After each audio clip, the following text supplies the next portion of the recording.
ಇವತ್ತು ವಿಶೇಷ ಏನಂದರೆ ಕೋಲಾರ ಜಿಲ್ಲೆಯಲ್ಲಿ ಬೇರೆ ಪಾರ್ಟಿಗಳಿಗಿಂತೂ ನಮ್ಮ ಪಾರ್ಟಿಯವರು ಎನ್ರೋಲ್ಮೆಂಟ್ ಮಾಡೋದ್ರಲ್ಲಿ ನಾವು ಕಮ್ಮಿ ಇದೆ. ಎನ್ರೋಲ್ಮೆಂಟ್ ಅಂತ ಹೇಳಿದ್ರೆ ಗ್ರ್ಯಾಜುಯೇಷನ್ ಕಾನ್ಸ್ಟೆನ್ಸಿಗೆ ನಾವು ಎಲೆಕ್ಷನ್ ಬರ್ತಾ ಇದೆ. ಅದರಲ್ಲಿ ಎನ್ರೋಲ್ಮೆಂಟಲ್ಲಿ ನಾವು ಹಿಂದೆ ಇದ್ದೀವಿ. ಅದನ್ನು ಅವೇರ್ನೆಸ್ ಮೂಡಿಸಿ ನಮ್ಮ ಪಾರ್ಟಿಯವರು ಎಲ್ಲರೂ ಬಂದು ಅದನ್ನು ಎನ್ರೋಲ್ಮೆಂಟ್ ಮಾಡಬೇಕು ಅನ್ನೋ ಒಂದು ಉದ್ದೇಶದಿಂದ ಇವತ್ತು ಎಲ್ಲರೂ ಬಂದಿದ್ದಾರೆ. ಇವತ್ತು ನಾವೆಲ್ಲ ಅನ್ಕೋಬೋದು ಏನೋ ಎನ್ರೋಲ್ಮೆಂಟು ಮಾಡ್ಬೋದು, ಏನೋ ಬಿಡಪ್ಪ ಹಿಂಗೆ ಹಿಂಗೆ ಅಂತ ಅನ್ಕೋಬೋದು ಎಲ್ಲ ಕೆಲವು ಜನಗಳು. ಇವತ್ತು ಅವರು ನಮ್ಮ ಅಭಿಷೇಕ್ ದತ್ ಸರ್ ಅವರು ನಮಗೆ ಇನ್ಚಾರ್ಜ್ ಇದ್ದಾರೆ. ಅವರು ಡೆಲ್ಲಿಯಿಂದ ಬಂದಿದ್ದಾರೆ ಈ ಕಾರ್ಯಕ್ರಮಕ್ಕೆ. ಡೆಲ್ಲಿಯಿಂದ ಬಂದು ಇದನ್ನ ಅವೇರ್ನೆಸ್ ತರಿಸಬೇಕು ಅಂತ ಹೇಳಿದ್ರೆ ಎಷ್ಟು ಇಂಪಾರ್ಟೆಂಟ್ ಅಂತ ನಾವು ಅರ್ಥ ಮಾಡ್ಕೋಬೇಕಾಗ್ತದೆ. ಅದೇ ರೀತಿಯಲ್ಲಿ ಮೊದಲನೇದಾಗಿ ನಾನು ಅಭಿಷೇಕ್ ದತ್ ಅವ್ರಿಗೆ ಧನ್ಯವಾದ ತಿಳಿಸ್ತೀನಿ. ಯಾಕಂದ್ರೆ ನಾವು ಆಕ್ಟಿವ್ ಆಗಿ ಇಲ್ಲದೆ ಇದ್ರು ಅವ್ರು ಆಕ್ಟಿವ್ ಮಾಡ್ತಾ ಇದ್ದಾರೆ, ನಮ್ಮನ್ನ ಆಕ್ಟಿವ್ ಆಗಿ ಆಗ್ಬೇಕು ನೀವು ಅಂತ. ನಾವು ನಿಮ್ಮನ್ನೆಲ್ಲ ಆಕ್ಟಿವ್ ಮಾಡ್ತಾ ಇದ್ದೀವಿ, ಅದರಿಂದ ಅವರಿಗೆ ಧನ್ಯವಾದಗಳು. ಅದೇ ರೀತಿ ನಮ್ಮ ಹಿರಿಯರಾದಂಥ ನಾರಾಯಣಸ್ವಾಮಿ ಅವರು ಬಂದಿದ್ದಾರೆ, ಅವ್ರಿಗೂ ನಾನು ಧನ್ಯವಾದಗಳನ್ನು ತಿಳಿಸ್ತೀನಿ. ಜಿಲ್ಲಾ ಕಾಂಗ್ರೆಸ್ ಅಧ್ಯಕ್ಷರು ಅವ್ರಿಗೂ ನಾನು ಧನ್ಯವಾದಗಳನ್ನು ತಿಳಿಸ್ತೀನಿ. ನಮ್ಮ ಅನಿಲಣ್ಣ ಅವರಿದ್ದಾರೆ, ಅವ್ರಿಗೂ, ನಂಜೇಗೌಡರು ಮಾಲೂರು ಎಮ್.ಎಲ್.ಎ, ಆಮೇಲೆ ನಮ್ಮ ಪಾರ್ಲಿಮೆಂಟಲ್ಲಿ ಕಮ್ಮಿ ಓಟಲ್ಲಿ ಸೋಲಿಸಿದ್ವಿ, ಸೋಲಿಸಿದ್ವಿ ಪಾರ್ಲಿಮೆಂಟಲ್ಲಿ ಕಮ್ಮಿ ಓಟಲ್ಲಿ ಸೋಲಿಸಿದ್ವಿ ಸರ್. ನೀವು ಸೋತಿಲ್ಲ, ಜ್ಞಾಪಕ ಇದೆಯಿಲ್ವಾ? ಸೋಲಿಸಿರೋದು is not defeated, is win, because defeated my party people, that is a matter. ನೀವು ಸೋತಿಲ್ಲ, ಸೋಲಿಸಿದ್ದೀವಿ ಅಷ್ಟೇ, ಏನು ಬೇಜಾರು ಮಾಡ್ತೀವಿ. ಹೇಳಿದ್ದಕ್ಕೆ ಪಾರ್ಲಿಮೆಂಟಲ್ಲಿ ಕಮ್ಮಿ ಓಟಲ್ಲಿ ನಮ್ಮ ಗೌತಮಣ್ಣ ಅವರು ಬಂದಿದ್ದಾರೆ, ಅವ್ರಿಗಾಗಲಿ. ಮುಖ್ಯವಾಗಿ ನಮ್ಮ ಬ್ಲ್ಯಾಕ್ ಕಾಂಗ್ರೆಸ್ ಇಬ್ಬರು ಇದ್ದಾರೆ, ಅಪ್ಸರ್ ಅವರು, ಹಾಗೆ ನಮ್ಮ ಮುಗ್ಲೇಗೌಡರು, ಹಾಗೆ ನಮ್ಮ ST ಈಗ ತಾನೇ ಜಿಲ್ಲಾಧ್ಯಕ್ಷ ಅಂತ ನಮ್ಮ ಅಂಬರೀಷು, ಆಮೇಲೆ ಯೂತ್ ಕಾಂಗ್ರೆಸ್ಸು ಎಲ್ಲ ಹಿರಿಯರು ಎಲ್ಲರೂ ಇದ್ದೀರಾ. ನಮ್ಮೆಲ್ಲರೂ ನಮ್ಮ ಇನ್ಚಾರ್ಜು ನಮ್ಮ ಹನೀಫಣ್ಣ ಇದ್ದಾರೆ, ನಮ್ಮ ನಗರಸಭೆ ಅಧ್ಯಕ್ಷರು ನಮ್ಮ ಅಕ್ಕ ಅವರು ಬಂದಿದ್ದಾರೆ, ನಮ್ಮ ಕೈಮಣ್ಣ ಅವ್ರೇನೋ ಸೈಲೆಂಟಾಗಿದ್ದಾರೆ ಅಂದರೆ ಕೆಲಸ ಮಾತ್ರ ಕರೆಕ್ಟಾಗಿ ಮಾಡ್ತಾರೆ, ಸೈಲೆಂಟು ಆದರೆ ಮಾಡ್ತಾರೆ. ಕೈಮಣ್ಣ ಅವರು, ಇದಾಯ್ತಾನ ಅವರು ಎಲ್ಲರಿಗೂ ಧನ್ಯವಾದ.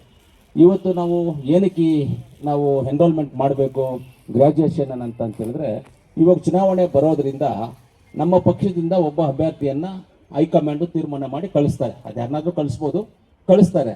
ನಾವು ಯಾವತ್ತು ಎನ್ರೋಲ್ಮೆಂಟ್ ಮಾಡಿ ನಮ್ಮ ಓಟನ್ನು ನಾವು ಗಟ್ಟಿ ಮಾಡ್ಕೊಂಡಿದ್ದಾಗ ನಮ್ಮ ಕ್ಯಾಂಡಿಡೇಟು ಗೆಲ್ಲೋದಕ್ಕೆ ನಮಗೆ ತುಂಬ ಈಸಿ ಆಗುತ್ತೆ. ಅದರಿಂದ ಎಲ್ಲರೂ ಅಷ್ಟೇ, ಒಂದು ಪಂಚಾಯಿತಿನಲ್ಲಿ ಕಮ್ಮಿ ಅಂದರೆ 1500 ಜನ 2000 ಜನ ಇರ್ತಾರೆ. 1000ರಿಂದ 1500 2000 ಜನ ಸಿಗ್ತಾರೆ. ಯಾಕೆ? ನಾವು ಡಿಗ್ರಿ ಆಗಿರೋರು ಎನ್ರೋಲ್ಮೆಂಟ್ ಮಾಡುವಂಥವ್ರು 2000 ಜನವರೆಗೂ ಸಿಗ್ತಾರೆ, 1500ವರೆಗೂ ಸಿಗ್ತಾರೆ.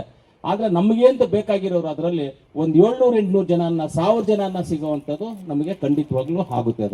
ಆದರೆ ಪಂಚಾಯಿತಿ ವೈಸ್ ಇದೊಂದು ಆಂದೋಲನ ಮಾಡಬೇಕು. ಪಂಚಾಯಿತಿ ವೈಸು ನಾವು ಟೌನಲ್ಲಿ ವಾರ್ಡ್ ವೈಸು ಪಂಚಾಯಿತಿ ವೈಸು ನಾವು ಇದನ್ನು ಮಾಡಿ ಎನ್ರೋಲ್ಮೆಂಟ್ ಮಾಡುವಂಥದ್ದನ್ನು ಖಂಡಿತವಾಗ್ಲೂ ನಾವೆಲ್ಲರೂ ಸೇರಿ ಮಾಡಬೇಕಾಗ್ತದೆ.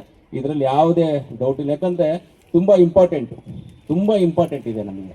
ಯಾಕಂದರೆ ಅಭಿವೃದ್ಧಿ ತುಂಬ ಇಂಪಾರ್ಟೆಂಟು. ಇವತ್ತು ನಮಗೆ ಜಿಲ್ಲೆಯಲ್ಲಿ ನಾವು ಕಾಂಗ್ರೆಸ್ ಪಕ್ಷದ 4 ಶಾಸಕರಿದ್ದೀವಿ.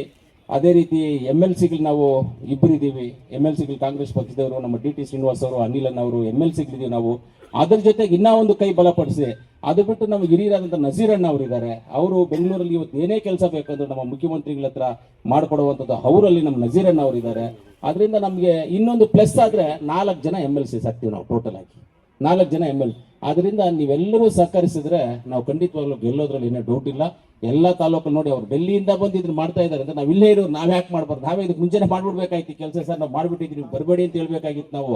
ಆದ್ರೆ ಅವ್ರು ಬಂದಿದ್ದಾರೆ ಅಂದರೆ ಅವರಿಗೆ MLC ಗೆಲ್ಲಬೇಕು ಅನ್ನೋ ಒಂದಕ್ಕಿಂತ ಈ ಭಾಗದಲ್ಲಿ ಒಂದು MLC ಮಾಡಿ ಅಭಿವೃದ್ಧಿ ಮಾಡೋ ಇಂಟ್ರೆಸ್ಟ್ ಇರೋದ್ರಿಂದ ಅವರೆಲ್ಲ ಬಂದಿರೋದು. ಅದರಿಂದ ನಾನು ಎಲ್ಲರಿಗೂ ಧನ್ಯವಾದಗಳು ತಿಳಿಸಿ, ಮಹಿಳಾ Congress, youth Congress, SC ST Congress, ಎಲ್ಲ ಕಾಂಗ್ರೆಸ್ಸು, ನಮ್ಮ ಏನಿದೆ ಎಲ್ಲ ಯೂತ್ ಕಾಂಗ್ರೆಸ್ ಅವರಿಗೆ, NSC ಅವರಿಗೆ ಎಲ್ಲರಿಗೂ ನನ್ನ ಧನ್ಯವಾದಗಳನ್ನು ತಿಳಿಸಿ, ಇದನ್ನು ನಾವು ಪ್ರಯತ್ನ ಮಾಡಿ ಎಲ್ಲವನ್ನು ಮಾಡಿ ಕರೆಕ್ಟಾಗಿ ಮಾಡಬೇಕು. ನಾವು ನಿಮ್ಮ ಜೊತೆಗಿರ್ತೀವಿ, ನಾವು ಇದನ್ನು ಓಡಾಟ ಮಾಡ್ತೀವಿ, ನಾವು ಇದ್ರ ಬಗ್ಗೆ ಬಂದು ಎನ್ರೋಲ್ಮೆಂಟ್ ಮಾಡೋಣ ಅಂತ ಹೇಳ್ತಾ ನನ್ನ ಮಾತನ್ನು ಮುಗಿಸ್ತೀನಿ. ಜೈ ಹಿಂದ್, ಜೈ ಕಾಂಗ್ರೆಸ್.